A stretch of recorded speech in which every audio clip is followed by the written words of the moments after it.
जय हिंद मेरे प्यारे दोस्तों, मैं रे आप सभी का एक बार फिर स्वागत करता हूं आपके प्यारे प्लेटफॉर्म अचीव सीएपीएफ सीरीज पर। दोस्तों, आज हम लोग यहां डिस्कस करने वाले हैं सीएपीएफ 2026 में पूछी गई ज्योग्राफी के बारे में। यार, सबसे पहले तो मैं यूपीएससी से बहुत बहुत ज्यादा मैं क्या हर एक स्टूडेंट नाराज होगा। आप यकीन नहीं करोगे यार, मैं जब ज्योग्राफी को पूरा एक अलग वीडियो में डिस्कस करूंगा कि कैसे उसे पढ़ना है, तब मैं बहुत डिटेल में इस चीज पर बात करूंगा। बट मैं एक छोटी सी बात यार यहां कहना चाहता हूं कि यूपीएससी, आप कोई भी पेपर उठा लो, इस 2026 में आप नोटिस करोगे यूपीएससी ने कई सारे सीजीएस का, सीडीएस का, एनडीए का, सीआईएसएफ का, सीएससी के क्वेश्चंस बनाए हैं। वहां आप ज्योग्राफी में देखोगे, या तो वो फिजिकल ज्योग्राफी से क्वेश्चन पूछ रहे हैं, फिजिकल ज्योग्राफी जिसका हमने 9 से 10 घंटे का मैराथन किया था, इंडियन ज्योग्राफी जहां से हमने कई सारे मैपिंग्स के क्वेश्चंस वहां पर तैयार करे थे, पूरा एक मैपिंग मैंने आपको रेडी कराया था, या फिर ह्यूमन ज्योग्राफी से क्वेश्चन पूछ रहे हैं और थोड़ा बहुत इधर उधर से। बट पता नहीं सीएपीएफ में यूपीएससी को क्या हो जाता है यार। मतलब मैं बहुत ज्यादा डिसअपॉइंट हूं यूपीएससी से। फिजिकल ज्योग्राफी की इतनी इंपॉर्टेंट बुक है, 2026 में एक पेपर ऐसा नहीं है जहां कम से कम 5 क्वेश्चन ना पूछे हों। रॉक सिस्टम से मैंने आपको बताया था एक क्वेश्चन पूछने के चांस है, अर्थक्वेक पर क्वेश्चंस के पूछने के चांसेस हैं, सॉइल पर क्वेश्चन के चांसेस रहते हैं, और भी कई सारे टॉपिक हैं जो मैंने आपको गिनवाए थे। सर, सीएपीएफ 26 में एक क्वेश्चन नहीं आया वहां से, एक क्वेश्चन भी। अब यहां पर ऐसा नहीं है कि ये हमारा स्ट्रेटेजी का फेल्योर है या फिर मेरी प्रिपरेशन का फेल्योर है। प्लीज यार, मैं एनालिसिस शुरू कर रहा हूं उससे पहले इस चीज को बहुत क्लियरली समझो कि यहां ना तो आप फेल हो ना ही हम फेल हैं। यार, मेहनत आपने भी उतनी करी है, मेहनत मैंने भी उतनी करी है, पर यूपीएससी का पैटर्न ही कुछ ऐसा हो रहा है सीएपीएफ के रिगार्डिंग, जहां आप ज्योग्राफी देख लो, हिस्ट्री देख लो, पॉलिटी देख लो, सर हर किसी सब्जेक्ट में सत्यानाश कर रखा है यूपीएससी ने। अब यार, इनमें क्या करना है क्या नहीं करना है, वो एक और पॉइंट है जो मैं आपको अलग से बताना चाहूंगा। आज यहां ज्योग्राफी पर थोड़ा सा ध्यान दे लेते हैं कि जितना इन्होंने क्वेश्चन पूछे हैं ज्योग्राफी के, हम देखते हैं कि इन्हें कैसे किया जा सकता था, फ्यूचर में मैं इससे क्या सीख सकता हूं।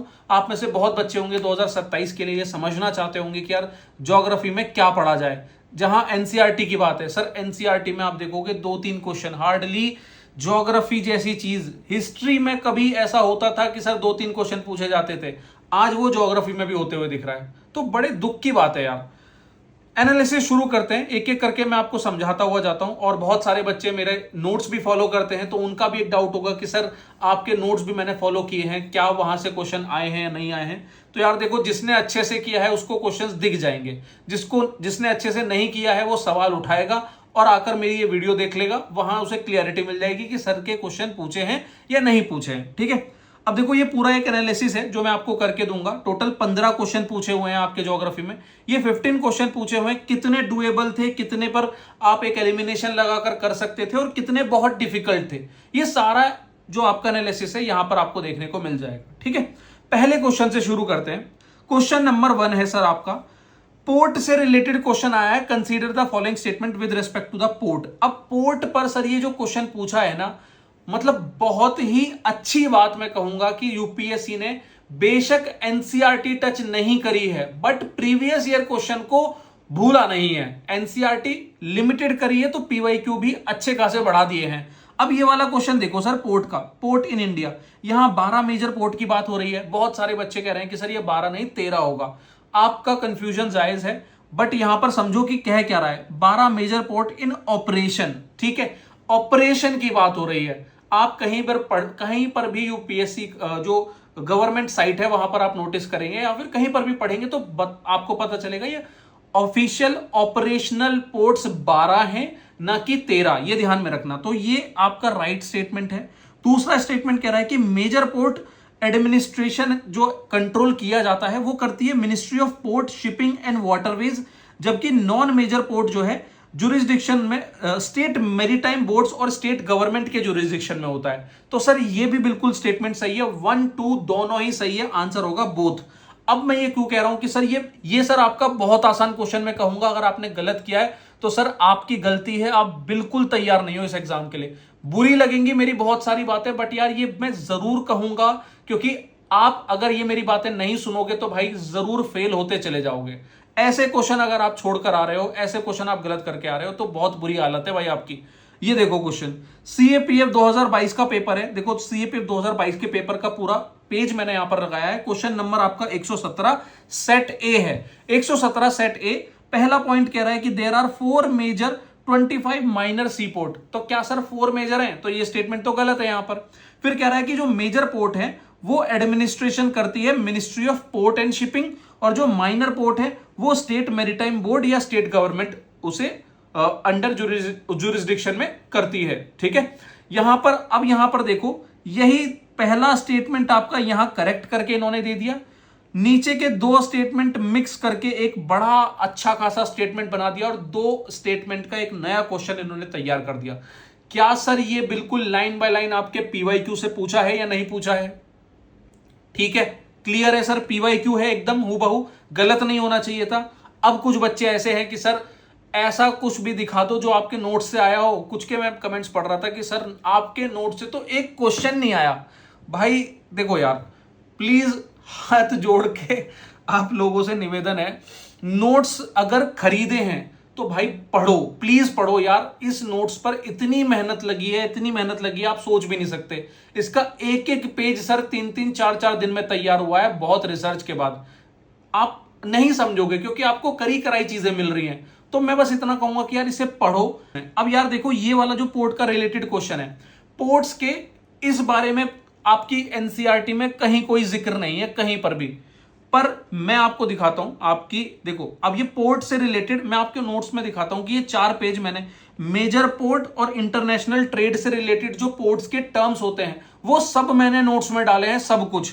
अब यहां आप नोटिस करो कि मेजर पोर्ट सारे मार्क कराए हैं, मैप आपको दिया है, इंपॉर्टेंट पोर्ट्स और उनको क्या कहा जाता है ये भी मैंने यहां पर दिया हुआ है।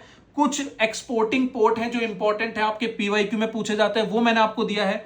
वेस्ट में कौन कौन से पोर्ट हैं आपको ये अलग से दिए हैं, ईस्ट में कौन से पोर्ट हैं ये अलग से दिए हैं, इनकी कैरेक्टरिस्टिक्स दिए हैं। अक्सर पेपर में ये पूछी जाती है कैरेक्टरिस्टिक्स, और यही आपके एनसीईआरटी में देखने को मिलेगा।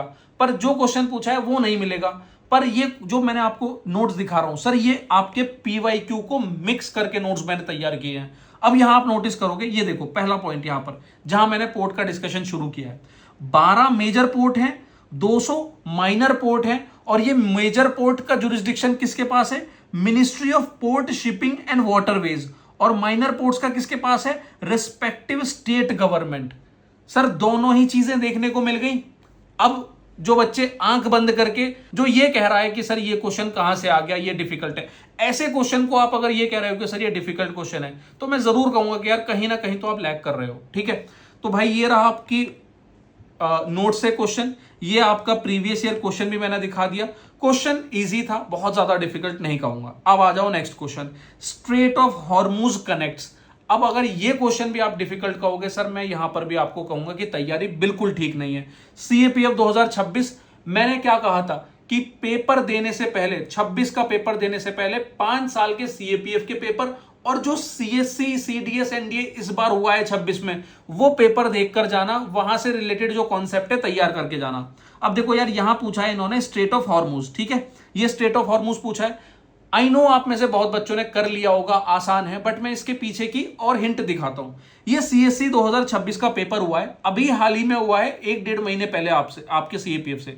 यहां पर क्वेश्चन पूछा था, ship from which of the following country have to cross the strait of Hormuz to reach out India ocean. अब हॉर्मुज से इंडिया पहुंचने के लिए कौन कौन से स्टेट्स जो हैं यहां पर देखे जा सकते हैं। तो यहां पर स्टेट पूछ लिए, यहां पर इन्होंने सीएससी में स्टेट पूछ लिया, सीएपीएफ में इसने वाटर बॉडीज पूछ ली कि वाटर बॉडीज कौन सी लिंक करती है स्टेट ऑफ हॉर्मुज को। तो भाई ये पीवाईक्यू है, बिल्कुल है, आपके सामने है, कनेक्ट हो रहा है। अब ये स्ट्रेट ऑफ हॉर्मुज आपको पता होना चाहिए कि यार सर ये न्यूज में चल रही एक बहुत ही इंपॉर्टेंट चीज थी जो आपको तैयार करनी थी। मैं आपको न्यूज दिखा देता हूं। अच्छा, न्यूज दिखाने से पहले अब देखो, ये करंट की चीज है, ये आपके नोट्स में तो नहीं मिलेंगी पर मैगजीन में जरूर देखने को मिलेंगी। अब मैगजीन से पहले मैं आपको ये अपनी एफएलटी जो मैंने फुल लेंथ आपको तैयार कराई थी, सर एक एक क्वेश्चन बहुत रिसर्च और शानदार तरीके से आपको तैयार करके दिया था। मैंने यहां आपको क्वेश्चन नंबर 67 FLT 4 खोलकर देखना, जिसके पास ये पेपर होगा, मैंने प्रोवाइड कराया था स्ट्रेट ऑफ हॉर्मुज। अब सर यहां काफी सारे स्टेट थे जो इस बार न्यूज में थे, जैसे बॉस्फोरस स्टेट था, बाबल मंदेव था, स्टेट ऑफ मलक्का था। स्टेट ऑफ मलक्का से भी रिलेट करते हुए एक क्वेश्चन आपको देखने को मिलेगा सीएपीएफ में जो पूछा है। ठीक है, तो यहां पर देखो state of Hormuz Persian gulf और गल्फ ऑफ ओमान को कनेक्ट करता है, पर्शियन गल्फ और गल्फ ऑफ ओमान को। और आपके क्वेश्चन में क्या कह रहा है, Persian gulf and the gulf of Oman. Sir बिल्कुल वही चीज है। ठीक है, आसान है, बट मैं कनेक्शन बिल्ड करा रहा हूं कि अगर आप में से बहुत बच्चे अब इस चीज को तैयार करने जा रहे हो या गलत कर रहे हो तो कैसे इस पर काम करना है। ठीक है, एक तो पीवाईक्यूज देखो यार, प्रीवियस ईयर क्वेश्चन, पिछला भी क्वेश्चन मैंने दिखा दिया पोर्ट वाला, ये भी मैंने पीवाईक्यू से कनेक्ट करा दिया। अब आप देखोगे न्यूज़पेपर में, सर ये न्यूज़पेपर, ये न्यूज की कटिंग है जो फ्री ऑफ कॉस्ट आपको प्रोवाइड करा रखी है आपके चैनल पर। वहां आपको नोटिस करोगे ये मैंने मेंशन कराया था, strait of Hormuz to remain closed, shut US base और अटैक्ड कंटिन्यू ईरान लीडर। मतलब जो यहां पर करंट सिनेरियो चल रहा था उस दौरान स्ट्रेट ऑफ हॉर्मुज को कुछ समय के लिए बंद कर दिया गया था। और ऐसी कई न्यूज थी सर, ऐसा नहीं है एक ही न्यूज थी, काफी सारी न्यूज थी, कुछ प्रोजेक्ट्स थे जो स्टेट ऑफ हॉर्मुज से रिलेटेड हैं। तो सर ये स्टेट ऑफ हॉर्मुज आपका तैयार होना चाहिए, ये कोई ऐसा टॉपिक नहीं है कि सर इसके बारे में आपको जानकारी नहीं होगी। ठीक है, चलो अब आ जाओ इजराइल के बारे में, बॉर्डर पूछ लिया इजराइल का, एक और मैप का क्वेश्चन, अच्छा क्वेश्चन, आसान क्वेश्चन। ठीक है, ये भी आपका इजी कैटेगरी में मानूंगा क्योंकि Israel, Syria, Lebanon, Iran, Iraq, ये सारा जो एरिया है, रेड सी, इजिप्ट, सर ये इतना न्यूज में रहता है ना कि आप एक क्वेश्चन मान के चलो कि आपके हर साल पेपर में आना ही आना है इस एरिया से। तो ये फिर से आपका इजराइल उन्होंने पूछ लिया क्योंकि न्यूज में था। तो कह रहा है कि बॉर्डरिंग कंट्री बता दो इजराइल की, क्या इजिप्ट है, क्या जॉर्डन है, क्या सीरिया है, क्या लेबनान है। अब सर सेम वही मेरा जो कहना है आपको कि सर प्रीवियस ईयर क्वेश्चन, यार ये पीवाईक्यूज पर बहुत ज्यादा काम करो, बहुत ज्यादा काम। ये पीवाईक्यू के बिना सर सिलेक्शन पॉसिबल नहीं है, प्लीज ये बात ध्यान में रखना। अभी आप में से बहुत सारे बच्चे एक सवाल उठाएंगे कि क्या सर हमें एनसीईआरटी पढ़नी है या नहीं पढ़नी है। मैं एंड में सारे आंसर करूंगा कि एनसीईआरटी का क्या करना है, पीवाईक्यू का क्या करना है, कैसे करनी है, ये सारी चीजें मैं आपको बताऊंगा। देखो अब यहां कह रहा है कि Israel has a common border with Lebanon, Syria, Jordan, Egypt. Lebanon, Syria, Jordan, Egypt, ये चारों हैं। ए आंसर यहां पर है और इसके भी 1 2 3 4 राइट आंसर है। ये आपका आंसर होगा यहां पर, सही है। आगे बढ़े, चलो अब आ जाओ ग्रेट सर्कल के बारे में। अब देखो सर ग्रेट सर्कल फिर से ज्योग्राफी का पीवाईक्यू बेस्ड क्वेश्चन। देखो ये क्वेश्चन फिर देखो, मैंने स्टार्टिंग में एक बात, अभी आप जब ज्योग्राफी के क्वेश्चन देख रहे होंगे कहीं पर आपको ऐसा लग रहा होगा कि यार अरे यार सर के पढ़ाने से समझाने से मुझे ऐसा क्यों लग रहा है कि ज्योग्राफी तो आसान आई है, 2 मैपिंग के क्वेश्चन देख लिए, ये भी डायरेक्टली पीवाईक्यू बेस्ड देख लिया। सर देखो मैंने आसान इसलिए नहीं कहा क्योंकि अभी तक जितनी चीजें मैंने आपको बताई वो कहीं पर भी एनसीईआरटी बेस्ड नहीं है, क्योंकि हम ज्योग्राफी के लिए एनसीईआरटी पढ़ते हैं। अब ये ग्रेट सर्कल का क्वेश्चन देख लो, कहीं पर भी आपको एनसीईआरटी में जो जनरली हम पढ़ते हैं वहां नहीं देखने को मिलेगा। एक और एनसीईआरटी है जो मैंने बताया भी था आपको, मार्क भी कराया था, मैं आपको दिखा भी देता हूं। सर ये एनसीईआरटी का एक एनसीईआरटी है यहां पर एक चैप्टर है लैटिट्यूड, लॉन्गिट्यूड एंड टाइम। अब ये बहुत ही rare of the rare student है जो इस चीज को तैयार करते हैं, इस चैप्टर को। मैंने ये बताया था कि एक चैप्टर है बहुत काम का है, और यहां पर हाईलाइट भी मैंने कुछ जगह दी थी आपको। तो यहां से ये क्वेश्चन पूछा है ग्रेट सर्कल के बारे में। ठीक है, अब ये तो चलो ठीक है, ये तो बहुत दूर की बात हो गई। थोड़ा सा पास की बात कराता हूं। पास इन द सेंस कि ये तो होना ही चाहिए था। मैं मान के चलता हूं कि वो एनसीईआरटी आपने नहीं पढ़ी, उसे जाने दो, कोई दिक्कत नहीं। बट अगर आपने ये क्वेश्चन नहीं तैयार किया था तो मैं आपकी गलती मानूंगा सर। ये तो आपके सीएपीएफ 2022, ऐसा भी नहीं है कि सर बहुत पीछे ले जा रहा हूं, 2008, 2009, 2010, नहीं। मैंने कहा था 5 साल के पेपर तो जरूर करके जाना। अब ग्रेट सर्कल नॉट करेक्ट पूछ रहा है, तो यहां पर आप देखोगे ग्रेट सर्कल नॉट करेक्ट में सी ऑप्शन गलत है, क्योंकि यहां जो ये लॉन्गेस्ट की बात कर रहा है, लॉन्गेस्ट नहीं शॉर्टेस्ट रूट शो करता है। ठीक है, चलो ये रही 2022 की बात। अब आ जाओ यहां पर 2-3 स्टेटमेंट। एवरी ग्रेट सर्कल, हर एक ग्रेट सर्कल डिवाइड करता है अर्थ को 2 इक्वल हाफ में। ठीक है, अब सेम स्टेटमेंट यहां देखो, ये रहा, देखो 2026 का क्वेश्चन मैंने वहीं पेस्ट कर दिया ताकि आप कंपेयर कर सको मेरे साथ। Every great circle divides earth into equal half, और यहां देखो क्या कह रहा है, every great circle divide the earth into equal half. Same है, चलो बढ़िया। उसके बाद कह रहा है कि every great circle is circumference of the earth, ठीक है। Great circle is the largest circle that can be drawn around the earth through two particular points. Great circle is the largest possible circle that can be drawn on the surface of the sphere. बिल्कुल sir same चीज है या नहीं है, ठीक है, same चीज है या नहीं है, दोनों स्टेटमेंट सही हो जाते हैं। चलो अब उन महानुभव को मैं यहां पर अपने नोट्स की तरफ ले जाना चाहूंगा जो ये कह रहे थे कि सर आपके नोट से एक क्वेश्चन नहीं देखने को मिला। आ जाओ मेरे भाई, नोट्स पढ़ो, ध्यान से पढ़ो प्लीज भाई, ध्यान से पढ़ो। नोट्स में से क्वेश्चंस दोस्त तभी दिखेंगे जब आपने नोट्स को लाइन बाय लाइन डिटेल से पढ़ाओ। अब मैंने इन्हें बनाया तो मुझे पता है कि कहां क्या लिखा है, ठीक है। अब देखो ग्रेट सर्कल, एनसीईआरटी में ग्रेट सर्कल कहीं नहीं दिया है, कहीं भी नहीं दिया है। आप एनसीईआरटी बेस्ड नोट्स बना रहे हो, आपको ग्रेट सर्कल कहीं नहीं देखने को मिलेगा। बट ये ग्रेट सर्कल सर, जब ये क्वेश्चन यहां पर आया आपके 2022 में, आप देखोगे यही चारों पॉइंट्स जो आप यहां पर नोटिस कर रहे हो, सेम ये चारों पॉइंट्स मैंने यहां पर थोड़े से एक्स्ट्रा डिटेल के साथ जो आपके एनसीईआरटी में दिया है मैंने यहां प्रोवाइड किए हैं। जैसे कि जो मैंने अभी डिस्टेंस का बताया, तो सर डिस्टेंस का वो वाला पॉइंट जो आपका क्वेश्चन 2022 में पूछा था, लॉन्गेस्ट कह रहा था, मैंने यहां पर मेंशन किया है कि शॉर्टेस्ट रूट है, location on the earth of the surface, ठीक है। और यहां पर वो वाले जो पॉइंट है जो आज जो पेपर में आए हैं आपके, वो जो पॉइंट है वो ये रहे, divide earth into 2 equal halves, ठीक है। ये रहा आपका great circle divide earth into 2 equal halves. दूसरा पॉइंट देखो, equal circumference of the earth है। उसके बाद largest circle that can be drawn around the earth through 2 particular points. तो great circle is the largest possible circle that can be drawn on the surface of the earth, ठीक है। दोनों ही सही है, notes में मैंने दिखा दिया, पीवाईक्यू में मैंने दिखा दिए। भाई कुछ भी फॉलो कर रहे हो, मुझे कोई दिक्कत नहीं है, आप फॉलो करते रहो, बस ये चीज देखो कि ये आपको वहां से देखने को मिल रही है या नहीं मिल रही है, ठीक है। चलो आ जाओ, आगे आ जाते हैं। उसके बाद वाटर इन एटमोस्फेयर पर क्वेश्चन आया सर, क्वेश्चन आया वाटर इन एटमोस्फेयर पे, बहुत अच्छा क्वेश्चन है सर, क्लाउड से रिलेटेड क्वेश्चन है, प्रिडिक्टेबल क्वेश्चन था, बहुत ज्यादा डिफिकल्ट नहीं कहूंगा, आसान क्वेश्चन जरूर कहूंगा मैं इसे, क्योंकि यहां आपको एक टाइप का क्लाउड बताना है, 3 स्टेटमेंट दिए हैं, तीनों में से अगर एक भी आपने पकड़ लिया तो आप आंसर पर पहुंच जाओगे। कह रहा है कि आइस क्रिस्टल्स देखने को मिलेंगे, जो मेडअप है आइस क्रिस्टल से बना हुआ है, ना कि वाटर के ड्रॉपलेट से। जो ये क्लाउड है आइस क्रिस्टल से बने हुए हैं, ये बहुत थिन है, स्ट्रिंगी है, व्हाइट क्लाउड्स हैं, ट्रेल्स लाइक फीचर हैं, और ये बहुत ही हाई एल्टीट्यूड पर देखने को मिलते हैं। तो कोई भी कीवर्ड अगर आपको याद रह गया क्लाउड से रिलेटेड, आप इसका आंसर कर लोगे। अब सर एनसीईआरटी में ये चीज देखने को मिलती है बट थोड़ी सी इनकम्प्लीट है, और आपको याद होगा यार इसका पूरा एक वीडियो मैंने क्लाउड पर बनाकर दिया था, बहुत अच्छा सेशन तैयार करके दिया था, जहां एक नोट्स, एक 1 पेजर भी मैंने आपको प्रोवाइड किया था, वो याद होगा, नहीं तो पूरा मेरा एक मैराथन जो मैंने आपको हाल ही में दिया था 15-20 दिन पहले, वो आपको याद होगा। तो वहां मैंने इसको बहुत डिटेल में तैयार कराया था, तो वहां से आप ये तैयार अब देखो कर सकते थे। एनसीईआरटी में तो यार इन्होंने इंफॉर्मेशन पूरी नहीं दी है, आप सोच के देखो सर, प्लीज मैं एनसीईआरटी को ब्लेम नहीं कर रहा हूं, पर आप खुद से देखो, सिर्रस क्लाउड को इन्होंने सिर्फ इतने से में डिफाइन कर दिया है, क्यूमुलस को सिर्फ इतने से में डिफाइन कर दिया, जबकि इस पर ऐसे ऐसे क्वेश्चन आए हैं जो पॉइंट्स यहां पर मेंशन ही नहीं है। तो इसी वजह से सर, अब आ जाओ नोट्स पर, ठीक है, नोट्स पर आ जाओ। नोट्स में सर इस पूरे क्लाउड को इतना डिटेल में डिस्कस किया है, एक एक क्लाउड के पूरे डिटेल में, उनके कीवर्ड, उनके शेप, उनकी हाइट, हाई है, मिडिल है, लो है, पूरी कैटेगरी डिवाइड की है।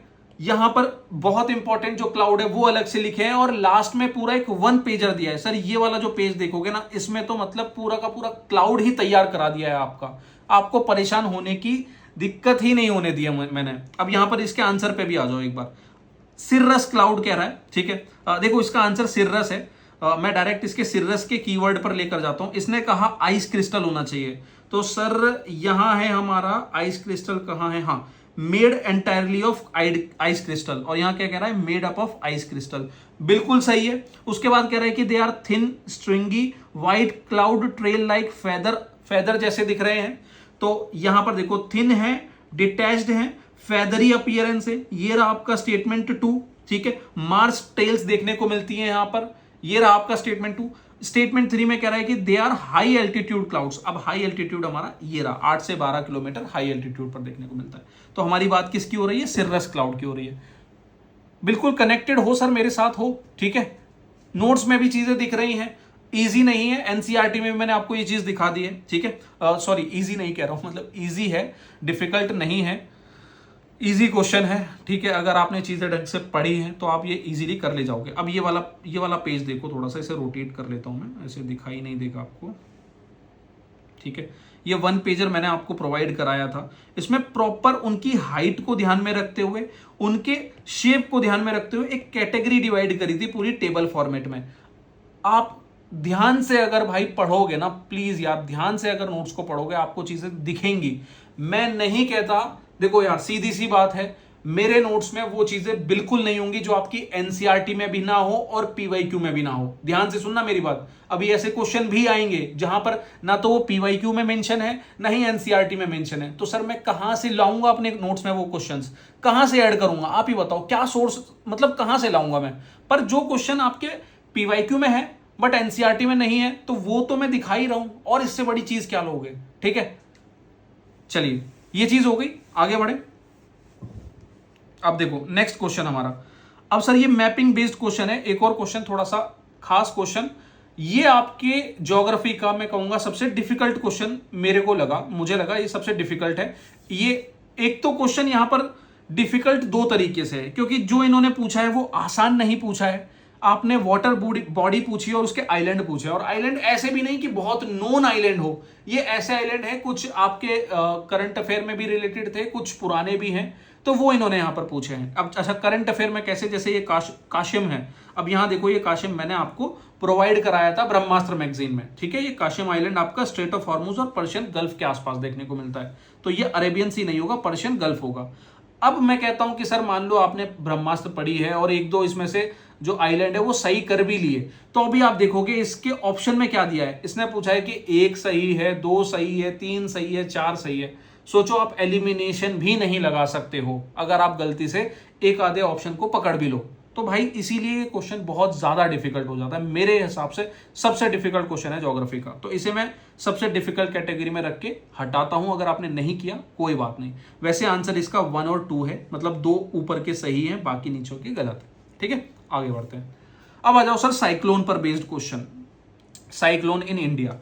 3 स्टेटमेंट कह रहा है कि more cyclone occur in bay of Bengal than in Arabian से, एवरेज 12 से 15 ट्रॉपिकल साइक्लोन देखने को मिलते हैं, और tropical cyclone occur continuously through out the year. अब सर देखो ये क्वेश्चन ऐसा क्वेश्चन है, मतलब आपको मैं अपनी एक मैं आपको एक बात बताना चाहता हूं यार, कि ऐसा नहीं है कि आपका जो मेंटर है वो आपके लिए मेहनत नहीं कर रहा है यार, वो दिन रात मेहनत कर रहा है। ऐसा नहीं है कि मैं जो नोट्स बना रहा हूं मैं उसमें कोई कमी छोड़ना चाहूंगा इंटेंशनली, कभी ऐसा नहीं होगा कि सर मेरी एंड से कोई कमी छूटे। आप नोटिस करोगे सर, मैंने जब इसके नोट्स बनाए थे इस साइक्लोन पर, क्या क्या ऐड नहीं किया, मतलब सारे एनसीईआरटी, सारे प्रीवियस ईयर क्वेश्चन, और जितना कुछ एक्स्ट्रा मुझे देखने को मिल सकता था वो मैंने ऐड किया। तो यहां देखोगे ट्रॉपिकल साइक्लोन्स की कंडीशंस हैं, वेरियस नेम्स हैं साइक्लोन्स के, साइक्लोन से रिलेटेड कुछ एक्स्ट्रा इंफॉर्मेशन है, मैप आपको साइक्लोन का लगा कर दिया है, फिर आई वॉल, रेन बैंड, ये सारे ऐसे की पॉइंट हैं जो आपके साइक्लोन पर पूछे जाते हैं, और सर क्वेश्चन यहीं से आता है। फिर कह रहा है कि एंटी साइक्लोन ट्रॉपिकल साइक्लोन के बीच का डिफरेंस, सर ये आपके एनसीईआरटी में तक ढंग से नहीं दिया है, एंटी साइक्लोन ट्रॉपिकल साइक्लोन, फिर ट्रॉपिकल साइक्लोन और एक्स्ट्रा साइक्लोन के बीच में डिफरेंस, फिर एक्स्ट्रा टाइप साइक्लोन्स का जो पूरा डायग्राम है, सब कुछ प्रोवाइड किया है। अब आप कहोगे कि सर आपने सब कुछ तो किया, पर हमें तो जो ये आपका क्वेश्चन है उसकी तो एक भी लाइन नहीं देखने को मिली। सर यही मैं आपको समझाना चाह रहा हूं, अगर आपने साइक्लोन के बारे में इतना डिस्कशन कर लिया, तैयार कर लिया, तो ये लाइनें ऐसी हैं कि ना तो सर ये आपकी एनसीईआरटी में देखने को मिलेंगी, ना ही ये कहीं हायर स्टैंडर्ड की किसी बुक में देखने को मिलेंगी, क्योंकि ये कॉमन सेंस बेस्ड चीजें हैं। आपने एक बार फैक्टर समझ लिए, आप अब देखो ये एनसीईआरटी भी मैंने यहां लगाई है, आप इस पूरी एनसीईआरटी में देख लो कि साइक्लोन को पूरा अच्छे से मार्क किया हुआ है, कहीं इस बारे में ऐसा साइक्लोन का डिस्कशन नहीं है। पर आपने अगर साइक्लोन का फॉर्मेशन समझा है, उसकी कंडीशन समझी है, तो सर ये कॉमन सेंस बेस्ड क्वेश्चन है, जो आपने करंट में साइक्लोन का डिस्कशन कभी पढ़ा होगा, कहीं न्यूज़पेपर में कुछ चीज देखी होगी, तो शायद आप इसको बहुत आराम से कर ले जाओ। आपने अगर साइक्लोन का बेसिक अच्छे से किया हुआ है तो आपके लिए बिल्कुल डिफिकल्ट नहीं है। जैसे कह रहा है, पहला पॉइंट क्या है, आ जाओ ध्यान से समझो, more cyclone occur in bay of Bengal in the Arabian sea. Sir ये बिल्कुल सही है, बे ऑफ बंगाल में हमने अक्सर कितने ज्यादा न्यूज पढ़ी है बे ऑफ बंगाल में साइक्लोन आती हुई, ठीक है। जब भी न्यूज़पेपर में साइक्लोन सुनते हैं, बे ऑफ बंगाल में आया, बे ऑफ बंगाल में आया, अरेबियन सी में, मतलब 4 अगर बे ऑफ बंगाल में आते हैं तो एक कहीं अरेबियन सी में आता है, अगर आपने ये न्यूज़पेपर में कहीं पढ़ा हो ढंग से, ध्यान से। उसके बाद कह रहा है कि 12 से 15 ट्रॉपिकल साइक्लोन हर साल देखने को मिल रहे हैं। सर अगर ट्रॉपिकल साइक्लोन की कंडीशंस को देखा जाए ना, तो पूरे साल तो वो फेवरेबल कंडीशंस होती ही नहीं कि साइक्लोन देखने को मिल जाए, और अगर 12 से 15 साइक्लोन आ गए तो इंडिया में तो हालत खराब हो जाएगी सर, ठीक है। तो ये चीज भी पॉसिबल नहीं है, सेकंड गलत है, ठीक है, सेकंड गलत है, पहला सही है आपका। उसके बाद कह रहा है कि ट्रॉपिकल साइक्लोन अगर continuously through out the year. अब ये वही बात होगी कि 12 से 15 मतलब पूरे साल ही आ रहे होंगे, हर महीने एक साइक्लोन आ रहा होगा, तभी तो 12-15 साइक्लोन देखने को मिल रहे होंगे, बट ऐसा तो है ही नहीं सर, फेवरेबल कंडीशंस आपकी होती ही नहीं पूरे साल, तो ये भी हमारा गलत हो गया। इसीलिए 1 only is the right answer. अब यहां पर आप कहो कि सर मुझे एक एक पॉइंट अपने नोट्स में दिखा दो, सर मैं कैसे दिखा दूं, ना तो ये आपके पीवाईक्यू में, ना तो ये आपके एनसीईआरटी में। भाई मैं कोई यूपीएससी का चेयरमैन थोड़ी हूं कि मुझे पहले से पता है कि हर चीज मैं आपको वहां पर नोट्स में प्रोवाइड करा दूंगा, बट आपको जो नोट्स में चीजें दी हुई हैं, जो एनसीईआरटी में साइक्लोन्स दिया हुआ है, अब देखो यही चीज मैं कह रहा हूं भाई। अब कहो, बहुत से लोग कहेंगे कि यार ये तो एनसीईआरटी में दिया ही नहीं है, तो मैं अटेम्प्ट कैसे करता। भाई करना पड़ेगा, क्योंकि यहां इनडायरेक्टली वो इंफॉर्मेशन जो आपने नोट्स में पढ़ी है, जो आपने एनसीईआरटी में पढ़ी है, उसका इस्तेमाल करते हुए आप लॉजिकल लगाकर, प्रेजेंस ऑफ माइंड लगाकर इसे सॉल्व कर सकते थे, और इतना उम्मीद की जा सकती है एक अफसर बनने वाले बच्चे में। ये बात ध्यान में रखना, आप मंद बुद्धि नहीं हो, ठीक है, ये बात बहुत अच्छे से सुन लो मेरी बात। आप अगर ये सोच रहे हो ना कि ऐसे क्वेश्चन भी मतलब ये आसान नहीं है, डिफिकल्ट है, भाई अगर ये डिफिकल्ट लग रहा है ना, तो कट ऑफ निकालना बहुत मुश्किल हो जाएगा, और कट ऑफ निकाल भी लोगे तो मेरिट इन होना बहुत मुश्किल हो जाएगा, ठीक है। चलो, सो सॉरी भाई अगर मेरी कोई भी बात बुरी लग रही हो, ठीक है, क्योंकि कुछ बच्चे बहुत जल्दी हर्ट हो जाते हैं, कमेंट सेक्शन में कुछ लिख देते हैं कि सर आप ऐसा कैसे कह सकते हो, हाँ ये आसान नहीं है, फलाना नहीं है, पेपर तो घर में बैठ के आसान लगता है, पेपर एग्जाम हॉल में डिफिकल्ट लगता है। मैं टोटली एग्री करता हूँ, बट एक बात बताओ, क्या ऐसे डिबेट से, क्या ऐसे आर्ग्यूमेंट से, क्या आपके मेरे जवाब देने से आपका सिलेक्शन हो जाएगा? भाई घर पर आकर सोचना तो पड़ेगा ना कि ये क्वेश्चन क्या डुएबल था या नहीं था, क्या पेपर के उस प्रेशर में मैंने इसको ढंग से सोचा या नहीं सोचा। ऐसे तो आप पूरे के पूरे 125 क्वेश्चन छोड़ के चले आओ कि यार उस प्रेशर में मैं कर नहीं पाया, और मैं पूरा आपको समझूंगा कि हाँ यार बिल्कुल सही बात है, पर उससे क्या हो जाएगा भाई, सिलेक्शन तो नहीं होगा ना। तो ये समझो कि भाई ऐसे प्रेशर में भी कौन से टाइप के क्वेश्चन है जो मैं कर सकता था, एनसीईआरटी को कैसे मुझे लिंक करना है, कैसे मुझे पीवाईक्यू का इस्तेमाल करना है, नोट्स अगर हैं तो मुझे कैसे पढ़ना है, ठीक है, ये सारी चीजों पर आपको ध्यान देना होगा। ह्यूमन सेटलमेंट पर बेस्ड क्वेश्चन, यहां पर अर्बन हीटिंग आइलैंड। अब देखो ये आपका ह्यूमन ज्योग्राफी में एक चैप्टर है ह्यूमन सेटलमेंट, जहां पर आपकी कुछ इन्वायरमेंटल प्रॉब्लम्स में अर्बन हीटिंग आइलैंड से रिलेटेड एक पॉइंट यहां पर दिया हुआ है, बट मैं कहूंगा कि उधर हटाओ, वहां तो मुझे मतलब बहुत इनडायरेक्टली इसको कनेक्ट करना पड़ेगा। मैं कहता हूं कि कॉमन सेंस थोड़ा सा इस्तेमाल करते हैं, एनसीईआरटी तो हटाते हैं। कह रहा है many urban suburban area experience high temperature than surrounding rural areas known as urban heat island. अब सर ये अर्बन हीट आइलैंड न्यूज़पेपर में आए दिन कहीं ना कहीं एडिटोरियल वगैरह में पढ़ने को मिलता है, और अगर मैं इसके वर्ड से भी समझने की कोशिश करूं तो समझ में आ रहा है कि अर्बन मतलब अर्बन एरियाज में जो कंस्ट्रक्शन की वजह से बहुत ज्यादा हीट ट्रैप हो जाती है, बहुत ज्यादा गर्मी देखने को मिलती है, इसलिए उसको अर्बन हीट आइलैंड बोलते हैं। पहले स्टेटमेंट में कोई एरर नहीं दिख रही है, बिल्कुल नहीं दिख रही है। दूसरा कह रहा है कि the reduction in urban green cover and the increase of buildup hard surface, बिल्कुल सही है भाई, अर्बन एरिया में ग्रीन कवर को कम कर दिया जा रहा है और बहुत ज्यादा कंक्रीट एरियाज को बिल्डअप किया जा रहा है, जिसकी वजह से उस एरिया को, उस अर्बन एरिया को अर्बन हीट आइलैंड कह रहे हैं, बिल्कुल सही बात है। पर यहां आते आते इन्होंने कह दिया only cause of urban heat island. अब देखो मैंने बहुत पहले भी बताया कि जैसे ऑल है, ओनली है, नॉट है, एवरी है, ये सारे एक्सट्रीम वर्ड्स होते हैं। जैसे ही ये देखने को मिले एकदम ध्यान दो, एकदम रुको कि यार ये क्या कह रहा है। अब यहां जैसे इसने ओनली कहा, आपको पहले ही यहां पर शक हो जाना चाहिए।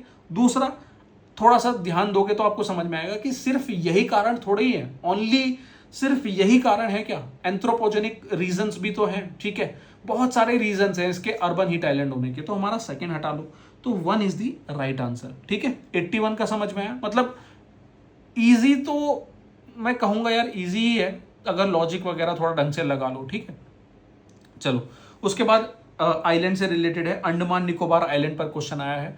अंडमान निकोबार पर हमने पहले भी मैंने आपको एक क्वेश्चन प्रेडिक्ट कराया था कि यार अंडमान निकोबार पर पूरे चांस है, क्योंकि सीडीएस में भी क्वेश्चन आया, एनडीए में भी आया, सीजीएस में भी आया, सीएससी में भी आया, मतलब अंडमान पर क्वेश्चन पूछ ही रहे थे। और ये पूरा चांस था कि सर क्वेश्चन जो पूछा जाएगा वो आसान तो पूछा नहीं जाएगा कि सिंपल पूछ लिया कि कौन से डिग्री चैनल जो है डिवाइड कर रहा है या क्या ट्राइब है, वो 3-4 टॉपिक्स को मिक्स करेगा। अब वही इन्होंने यहां पर किया। पहले तो आइलैंड पूछ लिए कि भैया कितने आइलैंड हैं, ठीक है। दूसरा कह रहा है कि 10 डिग्री चैनल डिवाइड करता है, यहां पर आप पूरी तरीके से श्योर होंगे कि सेकंड तो रहेगा। तीसरा कह रहा है कि union territory is home to tribe such as Koya, Malmi, Melacheri, Aminidivi. अब सर आपको मैंने एक शॉर्ट भी बनाकर दिया था और ट्राइब्स पर ही बेस्ड क्वेश्चन आपके सीडीएस में भी आया था, ठीक है। 2026 में ही आया है, कोई पेपर था सीडीएस या सीजीएस, मुझे याद नहीं प्रॉपर्ली। तो वहां पर मैंने सारी ट्राइब्स यहां पर 6 ट्राइब्स याद कराई थी आपको, और इन 6 में से एक भी नाम आपको यहां देखने को नहीं मिल रहा है। और ये जो देखने को मिल रहे हैं सर, ये लक्षद्वीप की ट्राइब देखने को मिल रही है। तो यहां पर आप बहुत इजीली इसको एलिमिनेट कर लोगे कि 3 तो हट गया, यहां से 3 हट गया, 2 हमारा होगा ही हमारे ऑप्शन में। तो यहां पर या तो ये होगा या बी होगा या डी आंसर होगा, ठीक है। अब डी में कह रहा है, देखो there are more than 2 major port in the Andaman and Nicobar island. अब मैंने मेजर पोर्ट जब 12 आपको याद कराए थे, आपको अभी वो जो मैप भी दिखाया था, आपको वहां पर को एक ही मेजर पोर्ट देखने को मिलेगा, जबकि यहां पर कह रहा है कि 2 मेजर पोर्ट। तो सर ये भी गलत हो जाता है, 4th भी आपका गलत हो जाता है, 3 भी गलत हो जाता है। आंसर आपका 1 और 2 होगा। 836 आइलैंड भी यहां पर सही है। अब अंडमान निकोबार का ये वाला जो क्वेश्चन है सर, मैं कहूंगा कि आसान भी नहीं है जिस तरीके से इन्होंने पूछा है, और बहुत ज्यादा डिफिकल्ट भी नहीं है। तो अगर कुछ एलिमिनेशन तक हम यहां पर पहुंच गए थे, मतलब मैं कहूंगा कि 50-50 तक पहुंच आप जा सकते थे, और जब 50-50 पर जा चुके हो तो आंसर यहां पर करके आना ही था। अब सही है गलत है वो देखते हैं आपने जो है किया है, कैसा किया है। अब देखो अंडमान और निकोबार के ऊपर सर बहुत ही पूरा का पूरा मैप यहां अंडमान निकोबार का बनाया है। एक एक चीज यहां पर एक एक आइलैंड से रिलेटेड इंफॉर्मेशन दी है। आपका हर एक क्वेश्चन यहां पर सैडल पीक है, दिवालो है, क्यूब है, थ्रिलर है, सब कुछ यहां पर दिया है। और इसी से बेस्ड आपके जितने भी जो 26 में पेपर हुए थे वो सारे क्वेश्चन यहां से फंसे थे सर। अब यहां कुछ नई चीजें हैं, अब ये वाली चीजें हमें नोट्स में ऐड करनी होंगी, ठीक है। अब देखो ये वाला जैसे लक्षद्वीप है, आप जो अक्सर आइलैंड होते हैं ना यहाँ पर, ये वाले जो आइलैंड होते हैं वो ट्राइब्स पर बेस्ड होते हैं, ट्राइब्स पर नाम बेस्ड होते हैं। तो जैसे अमती देवी, देखो अब यहाँ पर ये जो पूछा है ना इन्होंने, अमनी देवी, अब ये रहा यहाँ पर लक्षद्वीप में आइलैंड है अमनी देवी। अब यहाँ से कनेक्ट करके हम ये समझ सकते हैं कि मतलब ये तो बहुत दूर तक की बात है। मैं तो सिंपल कह रहा हूँ कि सर मैंने जब आपको सारी अंडमान निकोबार की ट्राइब बताई थी तो वहाँ ये सब बातें हुई नहीं थी। तो वहाँ जब हमने एक बार भी वो शब्द पढ़ा ही नहीं तो ये होना ही नहीं चाहिए था, मतलब ये तो आपके अंडमान निकोबार में होती ही नहीं, ठीक है। बट आगे के लिए याद रखना, ये पक्का क्वेश्चन आएगा सर, ये बहुत इंपॉर्टेंट है। यहाँ 4 स्टेटमेंट जो आपको नए दिए ना, और जिसमें खासकर तीसरा पॉइंट, ये लक्षद्वीप की जो आपकी ट्राइब्स है, इस पर अलग से एक क्वेश्चन पक्का पूछा जाएगा फ्यूचर में, रेडी करके रख लेना, ठीक है। अब आ जाओ सर ड्रेनेज सिस्टम पर। Consider the following system river, Sharavati, Periyar, Mandovi, Daman, Ganga. कौन सी आपकी वेस्ट फ्लोइंग रिवर है, ठीक है, कौन सी वेस्ट फ्लोइंग रिवर है। अब यहां पर देखो, ठीक है, यहां देखो शारावती, पेरियार, मंडोवी, दमन, गंगा पूछ रहा है कि वेस्ट फ्लोइंग रिवर है। सर नोट्स खोलकर देखोगे इंडियन ज्योग्राफी में, ये मैंने आपको यूट्यूब पर भी कराई थी, इंडियन ज्योग्राफी में पेनिनसुलर रिवर सिस्टम में मैंने वेस्टर्न फ्लोइंग रिवर और ईस्टर्न फ्लोइंग रिवर दोनों ही अलग अलग बहुत स्ट्रक्चर तरीके से, ऐसा नहीं कि मैप में कहीं छोटा सा मैंने दिखा दिया, नहीं, पूरा एक डिवीजन आपको दिया हुआ है वेस्टर्न और ईस्टर्न फ्लोइंग रिवर का। अब जो क्वेश्चन पूछा है उसकी एक एक रिवर देख लेते हैं, ठीक है। मैं क्वेश्चन को भी यहां पर लेकर आ जाता हूं, प्रॉपर मैं आपको एक एक रिवर दिखाता हूं कि क्या यहां पर मेंशन है या नहीं है, ठीक है। देखो पहला कह रहा है कि शारावती। अब देखो वेस्ट फ्लोइंग रिवर की बात हो रही है, वेस्ट फ्लोइंग रिवर की बात हो रही है, शारावती है क्या सर, यहां शत्रुंजी है, भद्रा है, धंधर है, लूनी है, सबरामती है, माही है, नर्मदा, तापी, वितरना, कालिंदी, बेती, शारावती, ठीक है, ये दिख गई हमारी पहली वाली। उसके बाद कह रहा है पेरियार है क्या, तो सर पेरियार मेरी ये रही पेरियार। क्या मंडोवी है, सर ये रही मंडोवी मेरी।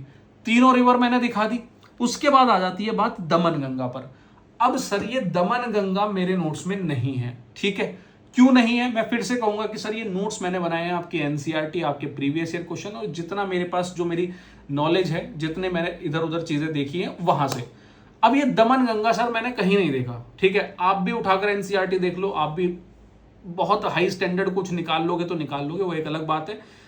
ये दमन गंगा कहीं नहीं देखने को मिला, ठीक है। तो भाई ये तीनों आपको यहां देखने को मिल जाएंगे नोट्स में, दमन गंगा यहां पर नोट्स में नहीं है। अब मैं आपको ये बात भी बता देता हूं कि देखो, जैसे रिवर ओरिजिनेटिंग फ्रॉम ईस्टर्न घाट, भैतरनी, ऋषिकुल्या, वंशाधारा, नागवली, पलार। अब सर ये वाली जो चीज है ना, ये सीएससी के पेपर में पीवाईक्यू में पूछी गई चीज है, तो ये एनसीईआरटी में भी नहीं पूछी। मैं हर एक चीज आपके नोट्स में वो सारी चीजें ऐड करता हूं जो आपके पीवाईक्यू में आई हुई है। अगर ये दमन गंगा कहीं पीवाईक्यू में भी होती ना तो सर ये यहां होती। तो अब यहां पर याद रखना कि ये जो दमन गंगा है ये भी आपकी वेस्टर्न रिवर का ही पार्ट है। आपका आंसर यहाँ 4 होगा। आसान नहीं था, 50-50 तक आप यहां पहुंच चुके थे, ठीक है, क्योंकि ये तीनों तो आपको यहाँ नोट्स में देखने को मिलेंगी। चौथे का आपको आइडिया नहीं होगा तो या तो आप 3 मार्क कराएंगे या 4 मार्क कराएंगे। सही गलत है कोई दिक्कत नहीं है, बट आपने 50-50 तक पहुंचा, वो एक बहुत अच्छी बात है, ठीक है। उसके बाद आ जाओ सर लोकेशन एंड कोऑर्डिनेट्स के बारे में। अब ये वाला क्वेश्चन सर हो सकता है कि कुछ बच्चों को डिफिकल्ट लगा, बट मैं कहूंगा कि सर ये एक आसान क्वेश्चन है। आसान क्यों है? देखो, इसमें फंसने के एक सबसे बड़ा कारण आपको बताता हूं फंसने का। श्री विजयपुरम, आप लोगों को नहीं पता व्हाट इज श्री विजयपुरम। बहुत बच्चे होंगे कि जिनको आइडिया भी नहीं है विजयपुरम क्या है। सर पोर्ट ब्लेयर का दूसरा नाम श्री विजयपुरम गवर्नमेंट ने रखा था पिछले ही साल, ठीक है। अब अगर शायद ये न्यूज आप तक पहुंची है या नहीं पहुंची है मुझे नहीं पता, बट आपको ये चीज पता होनी चाहिए थी, श्री विजयपुरम। अब इस पर बेस्ड क्या सर, ये मैंने कहीं आपको प्रोवाइड कराया था सर। आप एफएलटी खोलेंगे ज्योग्राफी का, मैंने ज्योग्राफी का आपको जो टेस्ट है वहां पर दिया था, वहां सारे ओल्ड नेम और सारे न्यू नेम आपको मैच कराए थे, जिसमें पोर्ट ब्लेयर को श्री विजयपुरम से मैच कराया था, ठीक है। तो ये चीज मैंने आपको प्रोवाइड भी कराई थी। चलो, मैं कहता हूं कि आपको नहीं पता श्री विजयपुरम है क्या। देखो, अब एक और चीज बताता हूं, ऐसा नहीं है कि रास्ते आपके पास होते नहीं है, समझो मेरी बात को।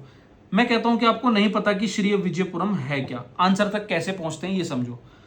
कोऑर्डिनेट्स दिए हैं इसने 11.62 नॉर्थ और 92.72 डिग्री ईस्ट। मैं मान के चलता हूं कि हमें इंडिया के 2 कोऑर्डिनेट्स तो जरूर पता होंगे। एक हमारा स्टैंडर्ड मेरिडियन वाला, ठीक है, ये वाला जो कि हमारा है 82.5 डिग्री, ठीक है। दूसरा ट्रॉपिक ऑफ कैंसर वाला जो कि हमारा 23.5 डिग्री।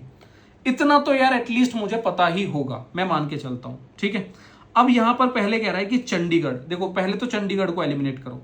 क्यों? क्योंकि चंडीगढ़ आपका कहीं यहां देखने को मिलेगा, ठीक है। पर हमारे पास कोऑर्डिनेट कौन से हैं? 1162 डिग्री नॉर्थ। अब 1162 डिग्री नॉर्थ तो सर इसके नीचे आएगा, बिल्कुल सर 11 डिग्री तो नीचे आएगा। और यहां पर कह रहा है 92.7 डिग्री ईस्ट। अब 92.72 डिग्री ईस्ट तो सर इसके आगे आएगा, क्योंकि 82 तक तो हमारा ये है, ये वाली लाइन है, और 82 के बाद 83, 84 और 92 आएगा। तो समझो सर लोकेशन इसके तो नीचे होगी, ट्रॉपिक ऑफ कैंसर के नीचे होगी, और इस मेरिडियन के आगे होगी, तो कहीं इस एरिया में वो लोकेशन होगी। अब इसके जो ऑप्शन है वो देखो, इसने पहले कहा चंडीगढ़। अब चंडीगढ़ तो सर यहां है कहीं, तो चंडीगढ़ तो एलिमिनेट हो गया। फिर कह रहा है सर कावारती। अब कावारती तो सर लक्षद्वीप की कैपिटल, जो कि आप समझ सकते हो कि वो यहां है, तो ये भी नहीं होगी। उसके बाद कह रहा है कि सर पुडुचेरी। अब अगर आप स्टैंडर्ड मेरिडियन को देखोगे तो यहां कहीं पुडुचेरी आपको देखने को मिलेगा, ठीक है, यहां कहीं पुडुचेरी। तो भाई ये भी हमारा आंसर नहीं होगा पुडुचेरी। तो ये एलिमिनेट, ये एलिमिनेट, ये एलिमिनेट, आंसर क्या बचता है? श्री विजयपुरम। हमें नहीं पता कि ये है क्या, बट मेरा आंसर श्री विजयपुरम है, क्योंकि बाकी सब तो है नहीं, ठीक है। तो यहां आपने ऑड वन आउट का खेल जो है कर दिया। विजयपुरम आंसर है, आगे के लिए याद रखना पोर्ट ब्लेयर का दूसरा नाम विजयपुरम है, ठीक है। देखो भाई दोनों तरीके से मैंने बता दिया, सिंपल तरीके से भी, और अगर आपको इस चीज के बारे में जानकारी थी तो भी। चलिए, अब ऑलमोस्ट ज्योग्राफी के जो डुएबल क्वेश्चंस थे वो यहां खत्म हो जाते हैं। अब ऐसे क्वेश्चन दिखाऊंगा जहां ज्योग्राफी को करंट के साथ लिंक किया है। मैंने क्यों स्टार्टिंग में कहा ज्योग्राफी थोड़ी सी डिफिकल्ट है, और यूपीएससी सीएपीएफ में ज्योग्राफी के साथ क्या परेशानी करता है। देखो, ज्योग्राफी के कोर कॉन्सेप्ट बहुत है पूछने के लिए यार, इन्होंने वो कोर कॉन्सेप्ट पूछे नहीं, बहुत क्वेश्चन अच्छे अच्छे पूछे नहीं। पहली चीज तो इन्होंने ज्योग्राफी के क्वेश्चन जो पहले 20 क्वेश्चन पूछे थे वो इन्होंने 15 कर दिए, ठीक है। अब 15 कर दिए, चलो प्रॉब्लम नहीं है, तुमने 15 कर दिए, 15 के 15 कोर ज्योग्राफी से पूछ लो, हमें कोई प्रॉब्लम नहीं। इन्होंने इस 15 क्वेश्चन में भी 5 क्वेश्चन ऐसे पूछ लिए जो करंट से लिंक कर दी ज्योग्राफी। कैसे? अब देखो, यहां ज्योग्राफी में पूछ रहा है कि टोटल इलेक्ट्रिसिटी जनरेशन। अब total electricity generation last 4 year में विटनेस की गई थी बढ़ते हुए ट्रेंड में। तो सर ये बिल्कुल सही है, मतलब पता नहीं आप इसको आपने सही किया गलत किया, बट ऐसे क्वेश्चन में देखो ये जो है 4 सालों में इन्होंने ट्रेंड बढ़ाया है, तो भाई गवर्नमेंट कुछ कर तो रही होगी इलेक्ट्रिसिटी जनरेशन को बढ़ाने के लिए। ऐसा तो है नहीं कि जो चीज पिछले 4 साल पहले थी वो अब भी वैसी होगी, क्योंकि डिमांड बढ़ रही है, ग्रोथ बढ़ रही है, तो ये ऑब्वियसली वन सही होगा। उसके बाद कह रहा है average ability of electricity in both rural urban area has increase in last 12 year. तो ये भी बिल्कुल सही है सर, दोनों ही एरियाज में जो इलेक्ट्रिसिटी जनरेशन है वो बढ़ रही है, गवर्नमेंट की कई सारी स्कीम्स है जो इस पर काम कर रही हैं, तो 2 भी सही होगा। Both 1 and 2 is the right answer. अगर आपने नहीं भी किया तो करना चाहिए था भाई, यहां पर अक्सर ऐसे क्वेश्चन में बोथ वाले आंसर जो है सही हो जाते हैं। ठीक है, चलो इंडस्ट्रियल कॉरिडोर से रिलेटेड क्वेश्चन। अब देखो यहां पर इंडस्ट्रियल कॉरिडोर, अब इसको भी ज्योग्राफी को करंट से इन्होंने कनेक्ट किया है। पहला कह रहा है कि क्या ये लीनियर डेवलपमेंट जोन है, दूसरा इसका कनेक्शन पर बात हो रही है कि क्या ये डिफरेंट स्टेट कैपिटल को कनेक्ट करता है, और तीसरा क्या है प्रमोट करता है एक्सेलरेशन ऑफ इंडस्ट्रियल ग्रोथ को। अब आप नोटिस करोगे बात हो रही है इंडस्ट्रियल कॉरिडोर की, तो यार तीसरा स्टेटमेंट तो समझ में आ रहा है कि बिल्कुल सही है। अच्छा यहां ऑप्शन के हिसाब से चलो, देखो ऑप्शन देखो, कहीं पर भी 1 2 3 तो नहीं है ना, तो इसका मतलब कोई तो ऑप्शन गलत है, इसका मतलब कोई ऑप्शन तो गलत है। तो मुझे सबसे पहले देखो कि गलत क्या है या फिर सही क्या है। यहां थर्ड वाला स्टेटमेंट मुझे पूरी तरीके से सही लग रहा है, क्योंकि कह रहा है कि एक्सेलरेशन प्रमोट करता है इंडस्ट्रियल ग्रोथ की, और बात इंडस्ट्रियल कॉरिडोर की हो रही है, तो सर तीसरा बिल्कुल सही होना चाहिए। तो या देखो अब जैसे ही मैं तीसरे पर पहुंचा तो मेरे या तो बी ऑप्शन होगा या सी होगा, तो ए हट गया, यहां से डी हट गया। ठीक है, अब यहां मुझे नोटिस करना है, देखो बी और सी में आपका 3 कॉमन है, सिर्फ मेरा खेल 1 पे आ जाता है, मुझे 1 चेक करना है 1 सही है नहीं सही। 2 अगर मैं 2 पर देखता हूं सर, 2 को थोड़ा सा अब यहां एलिमिनेशन थोड़ा सा आपको लगाने की जरूरत पड़ेगी। अगर देखोगे तो they connect all major state capital through an integrated network. पहली बात तो ये स्टेट कैपिटल को कनेक्ट नहीं करता, दूसरी चीज यहां गलती इसने ऑल कर कह दी। भाई ऑल मेजर स्टेट कैपिटल्स को कनेक्ट कर पाना इतना आसान थोड़ा ही है, तो भाई यहां एक बार को इसने ऑल ना कहता तो शायद कंफ्यूजन उतना ना क्रिएट होता, जैसे इसने ऑल किया तो कंफ्यूजन बढ़ गया, तो इसीलिए सेकंड वाला यहां पर गलत होता है। राइट आंसर आपका 1 and 3 है। ठीक है, ये पीआईबी बेस्ड क्वेश्चन है, इंडस्ट्रियल कॉरिडोर आपका ज्योग्राफी को करंट से लिंक किया है। ठीक है, चलिए उसके बाद एक मिसलेनियस क्वेश्चन है, ज्योग्राफिकल फीचर के बारे में पूछा है।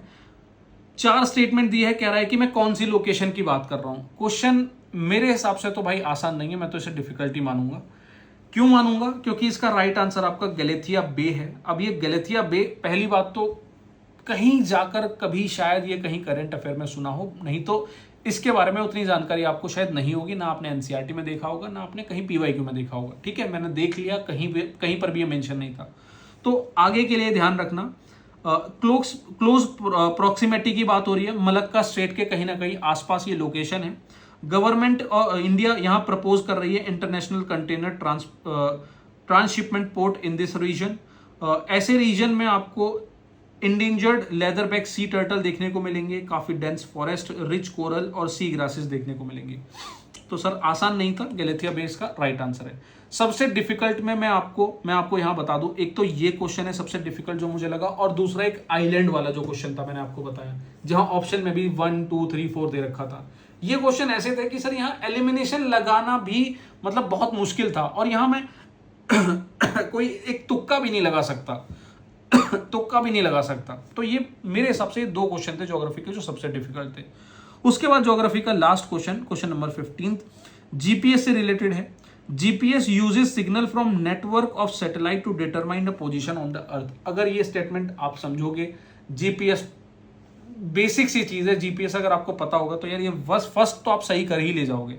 अब यहाँ 50-50 तक तो आप पहुंच चुके हो कि यार ना तो नाइदर होगा ना 2 ओनली होगा, या तो ए होगा या सी होगा।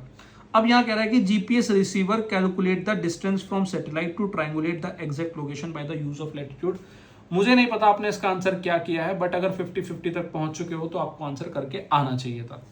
आंसर इसका 1 ओनली होगा, क्योंकि यहां जो बात लैटिट्यूड की है, जीपीएस सिर्फ और सिर्फ लैटिट्यूड को ध्यान में रखकर लोकेशन को डिफाइन नहीं करता, वहां लैटिट्यूड लॉन्गिट्यूड सब कुछ इंप्लाइड होता है। ठीक है, तो ये दूसरा गलत हो जाता है, 1 only is the right answer. यहां पर मेरा ज्योग्राफी का पूरा एनालिसिस खत्म होता है। उम्मीद करता हूं कि आपका जो मिथ था कि चीजें बहुत डिफिकल्ट थी या बहुत आसान थी, ऐसा कुछ भी नहीं था सर। ज्योग्राफी मेरे हिसाब से सर मॉडरेट थी, मॉडरेट से भी डिफिकल्ट साइड थी, बट डुएबल थी, काफी जगह डुएबल थी। देखो यार, बात समझो, मुझे कहीं ना कहीं तो कहना पड़ेगा ना कि चीजें डुएबल थी, क्योंकि ऐसा मैं नहीं कह सकता कि 15 क्वेश्चन आए, 15 में से मैं 2-4 ही करके आ पाया। भाई फिर कट ऑफ कैसे निकालोगे? तो हमें वो रास्ता ढूंढना है। एक बार के लिए मैं मान सकता हूं कि चलो एग्जाम में कई सारे क्वेश्चंस होंगे जहां नहीं हुई बात, जहां बात नहीं बन पाई, बट ढूंढो, घर आकर रास्ता ढूंढो कि यार नेक्स्ट टाइम मुझे इसको इस तरीके से अटेम्प्ट करना है। एग्जाम में हमें ऐसे क्वेश्चनों के लिए रास्ता ढूंढना होगा भाई। आप ये कहकर नहीं बैठ सकते कि यार ये क्वेश्चन तो मैं नहीं कर सकता, ये क्वेश्चन तो नहीं हो सकता, ठीक है। अब एक बार क्विक एनालिसिस में बता देता हूं। स्ट्रेट ऑफ हॉर्मुज वाला क्वेश्चन पीवाईक्यू बेस्ड था सर, डुएबल था, बहुत ज्यादा डिफिकल्ट नहीं था। इजराइल बॉर्डर वाला पीवाईक्यू बेस्ड था, डुएबल था। आइलैंड वाटर बॉडीज वाला ये करंट अफेयर बेस्ड क्वेश्चन है, ठीक है, ये डिफिकल्ट क्वेश्चन है, मुझे सबसे डिफिकल्ट लगा। इंडस्ट्रियल कॉरिडोर वाला करंट अफेयर बेस्ड है, लॉजिक अगर लगाओगे, ठीक है, जो स्टेट ऑल जहां पर दिया था, तो अगर उसका जो लॉजिक आपने वहां पर लगाया, एलिमिनेशन लगाया, तो कर ले जाओगे। साइक्लोन जो क्वेश्चन था पीवाईक्यू बेस्ड, ये भी डुएबल था। Geographical feature current affair based था, सबसे डिफिकल्ट क्वेश्चन जो गैलेथिया बे वाला क्वेश्चन था।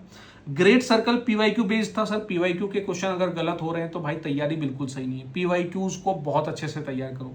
जीपीएस 50-50 आप कर सकते थे, सही भी होने के चांस है, नहीं भी होने के चांस है। कोऑर्डिनेट्स वाला जो क्वेश्चन था पीवाईक्यू बेस्ड क्वेश्चन है, डुएबल है सर, ऐसा ही क्वेश्चन पीवाईक्यू में भी आया था, बहुत मुश्किल नहीं था, ठीक है। क्लाउड बेस्ड क्वेश्चन पीवाईक्यू है, डुएबल है, बहुत सारे पीवाईक्यू हैं, मैं यहाँ पर क्लाउड वाले पीवाईक्यू नहीं लगाए थे, बहुत सारे क्वेश्चन है, अलग अलग जगह देखने को मिल जाएगा क्लाउड वाला क्वेश्चन, बट डुएबल है। अर्बन हीट आइलैंड आपका लॉजिकल पर बेस्ड है, डुएबल है। अंडमान निकोबार 50-50 वहां पर आप कर सकते थे, ठीक है। वेस्ट फ्लोइंग रिवर वाला जो क्वेश्चन था वहां पर भी 50-50 हो रहा था, बेशक हमें दमन गंगा की जानकारी नहीं थी, बट बाकी 3 की जानकारी थी। उसके बाद total electricity generation current affair का 50-50 यहां पर भी किया जा सकता था, और पोर्ट, ठीक है, पोस्ट हो गया यहाँ पर, पोर्ट बेस्ड क्वेश्चन पीवाईक्यू का, ये भी डुएबल था। तो अगर सर मैं पूरा एक एनालिसिस देखूं ना, 15 क्वेश्चन आपके ज्योग्राफी में आए, जिसमें से 9 क्वेश्चन डुएबल थे, 9 क्वेश्चन आपके सही होने चाहिए। 4 क्वेश्चन ये 50-50 वाले हैं, इसमें से भी मैं कहता हूं कि 2 क्वेश्चन गलत हो भी जाए, 2 सही भी होने चाहिए थे। उसके बाद 2 डिफिकल्ट थे जिन्हें आप हटा सकते हैं। 15 में से 10 से 11 क्वेश्चन आपके ज्योग्राफी में आपको करके आने चाहिए थे सही। ये मेरा एनालिसिस है। अब एक बार फाइनल ये और चेक कर लेते हैं, ये और डिस्कस कर लेते हैं कि ज्योग्राफी में अब करना क्या है। अब सवाल ये उठता है कि सर ज्योग्राफी में करना क्या है हम बच्चों को जो 2027 के लिए प्रिपेयर कर रहे हैं, ठीक है। देखो ध्यान से समझो, सबसे पहली चीज, क्या पहला सवाल एनसीईआरटी करनी है या नहीं करनी है। मेरे दोस्त, एनसीईआरटी को गलती से भी भूलने की गलती मत कर देना। इन्होंने सीएपीएफ में बेशक एनसीईआरटी नहीं पूछी, पर 2026 के जितने क्वेश्चन ज्योग्राफी के उठाओगे, टोटल मिलाकर, अभी सारे पेपरों को मिलाकर अगर मैं देखूं ना, तो ज्योग्राफी के कम से कम 55 से 60 क्वेश्चन हो चुके हैं, ठीक है। अब इन 55 अराउंड 60 क्वेश्चन में 40 से 45 क्वेश्चन आपके सारे के सारे एनसीईआरटी बेस्ड है, 45 क्वेश्चन। ये एक अलग बात है कि इन्होंने सीएपीएफ में क्या क्या किया है मुझे नहीं पता, मतलब क्या हरकत की इन्होंने, क्या मुझे नहीं पता, बट एनसीईआरटी को छोड़ने की गलती मत कर देना, क्योंकि सीडीएस में एनसीईआरटी पूछ रहे हैं, एनडीए में पूछ रहे हैं, सीआईएसएफ में पूछ रहे हैं, जियो साइंटिस्ट में पूछ रहे हैं, सीएससी में पूछ रहे हैं। सीएपीएफ में आकर पता नहीं इन्हें क्या हो गया, इस बार सिर्फ 2 ही 3 क्वेश्चन आपके एनसीईआरटी से पूछे हैं, पर यह जरूरी नहीं कि अगली साल भी ऐसा ही हो। एनसीईआरटी बहुत इंपॉर्टेंट है, तीनों फिजिकल, इंडियन, ह्यूमन ज्योग्राफी तैयार करनी है। उसके बाद सर नोट्स, भाई आप मानो या ना मानो, आपका फ्यूचर है, आपका करियर है, आपका सिलेक्शन है, मैं आपका मेंटोर हूं, मैं कुछ गलत बात कहूंगा नहीं, और ना ही मैं वो इंसान हूं जो गलत बात करता हूं। नोट्स के बिना आपका सिलेक्शन पॉसिबल नहीं है, चाहे आप मेरे नोट्स की बात कर लो, चाहे आप खुद के नोट्स की बात कर लो, ठीक है। सिर्फ और सिर्फ आप अगर एनसीईआरटी के भरोसे जा रहे हो तो वो आपने देख ली हालत। बहुत सारे क्वेश्चन है, ग्रेट सर्कल आपके नोट्स में होगा, एनसीईआरटी में नहीं होगा। पोर्ट वाला क्वेश्चन नोट्स में होगा पर एनसीईआरटी में नहीं होगा। क्लाउड वाला क्वेश्चन नोट्स में होगा पर एनसीईआरटी में नहीं होगा। काफी सारे क्वेश्चन आपने देख लिए, तो भाई नोट्स बनाने हैं, और नोट्स या तो अचीव सीएपीएफ आपके सामने एक ऑप्शन रखा है, नहीं तो अपने खुद के नोट्स बैठकर बना लो, मुझसे पूछो, मुझे मैसेज करो कि सर नोट्स बनाने कैसे, मैं सब बता दूंगा, ठीक है। तो दोनों में से कोई भी ऑप्शन आपके पास है, बट नोट्स में याद रखना आपकी एनसीईआरटी साथ में प्रीवियस ईयर क्वेश्चन कवर्ड होने चाहिए, ये ध्यान में रखना। ठीक है। पीवाईक्यूज का मैंने बता दिया, पीवाईक्यूज के बना तो सिलेक्शन ही नहीं है। फिर जीसी लियोंग, बहुत बच्चों का कहना था कि सर क्या जीसी लियोंग पढ़ें? मत करो समय बर्बाद अपना, मत करो एनर्जी खराब, जीसी लियोंग नहीं पढ़नी है। कोई अदर रिसोर्स कुछ मत करो फालतू। ऐसा नहीं है कि भाई यहाँ क्वेश्चन एनसीईआरटी से नहीं आए तो मैं जाकर कोई बहुत हायर स्टैंडर्ड की ऑप्शनल की किताब पढ़ लूंगा तो मेरे आंसर हो जाएंगे, क्वेश्चन हो जाएंगे। अरे भाई तब भी नहीं होंगे। सिंपल है, एनसीईआरटी पढ़ो, पीवाईक्यूज लगाओ, थोड़ा सा अपना सोचने का तरीका बदलो, मैपिंग के ज्योग्राफी के कुछ कॉन्सेप्ट्स रेडी करके रखो, आपकी ज्योग्राफी तैयार है। आई होप आपका ये एनालिसिस आपको समझ में आया होगा कि ज्योग्राफी में क्या करना है। मेरी यार ये जो मेहनत है शायद आपको हेल्पफुल लगी हो। कहीं अगर आपको हेल्पफुल लगे तो प्लीज़ एक छोटा सा प्यारा सा मैसेज आप करके मुझे बता सकते हैं, और अगला एनालिसिस आपको किस सब्जेक्ट का चाहिए ये भी आप मुझे बताएंगे। उम्मीद करता हूँ यार चीज़ें आपको समझ में आई होंगी, थोड़ी सी क्लियरिटी हुई होगी। यार ये एनालिसिस का पर्पस, सबसे बड़ा पर्पस ये होता है, देखो एक पर्पस ये होता है कि यार आपको मैं बता सकूं कि जो मैंने मेहनत आपके साथ की है वो व्यर्थ नहीं गई है। हमने मेहनत करी है तो कहीं ना कहीं उसका रिजल्ट देखने को मिलेगा, ठीक है। दूसरी चीज, फ्यूचर में मुझे क्या करना है, मैं कंफ्यूज ना रहूं, मुझे क्लियरिटी रहे, इस चीज के लिए एनालिसिस किया जाता है। तो वो चीजें आपको समझ में आ गई होंगी, ठीक है। आगे ऐसे ही सभी सब्जेक्ट का एनालिसिस मैं आपको तैयार करा के देता हूं। तब तक के लिए मुस्कुराते रहिए, पढ़ते रहिए और मस्त रहिए यार। जय हिंद।